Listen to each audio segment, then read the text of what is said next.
The exhibit is called Connexions, and the idea is that all the art that's in the room is made from smaller units joined together to make something more important, more significant.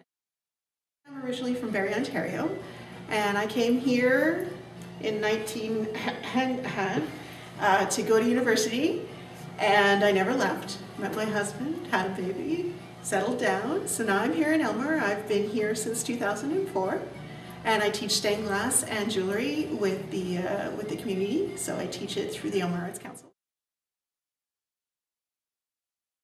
This sculpture is called Secret, and it's made from recycled electrical wire. The plastic, I've stripped off the wire. I work as much as I can with recycled items because I find it's important to make the gesture that things don't only have one use. There are several uses for something, and this is another way that you can, make something that you don't normally think about a lot beautiful. This is a crow.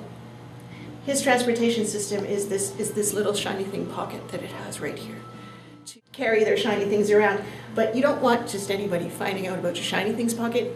It's just not safe.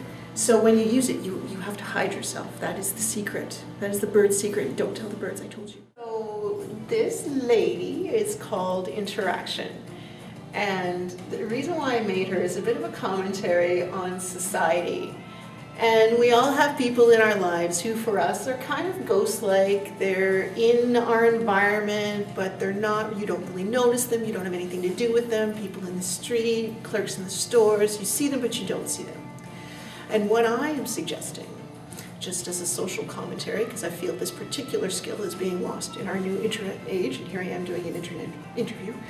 But what I'm saying to you is when you're out in the street and you see these people that you don't normally notice, give them a little smile, a wave, a hello, and breathe some life into your ghosts.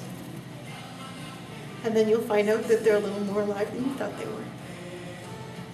So that's Interaction.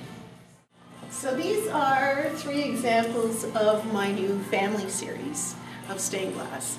And what they are is square representations of different family units.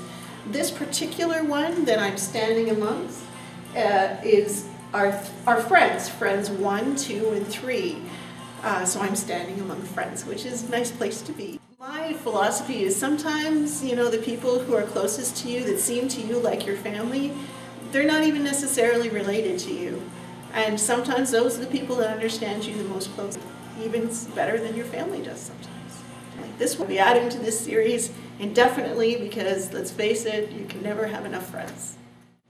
Well, this is my baby, my big baby, and it's called Dragon. Just because I didn't feel the need for a fancier name, I thought it pretty much stood for itself. This is my first large-scale wire sculpture, and this is also, coincidentally, my first recycled material sculpture. A lot of people think this is tulle. It's actually wire screening from my gazebo in my backyard, and that I didn't think had come to the end of its life yet, so I decided to reuse it. Bicycle fenders, bicycle wheels up the front here. This is from the inside of a television cable. I've got 1,800 beads, I think I estimated, up in here. So that's something that I put together myself with the help of my mother. Thank you, Mom. And so this is all cold connections. There's no welding in here whatsoever. What you do when you make this kind of sculpture is that you start with the profile. So if you were to see this in silhouette as a shadow, you create that shape, and then you start filling it out in 3 dimensions. And it took me probably about 500 hours to do this particular sculpture over a period of 6 months. It's got a nice little feature over here that I use to pull kids in if they're a little scared and they don't want to come too close. I ask them if they could please, for me, switch out the eyes, change them places. There's 2 different colors, so they tend to love that, actually. That breaks the ice, and then they're able to feel comfortable to ask me questions. This is one of my favorites. It's super light too. My 10-year-old daughter and I can transport this by ourselves. It was originally meant to roll, but time constraints had me make some adjustments. But the next one will roll. There shall be a Dragons of the World series. I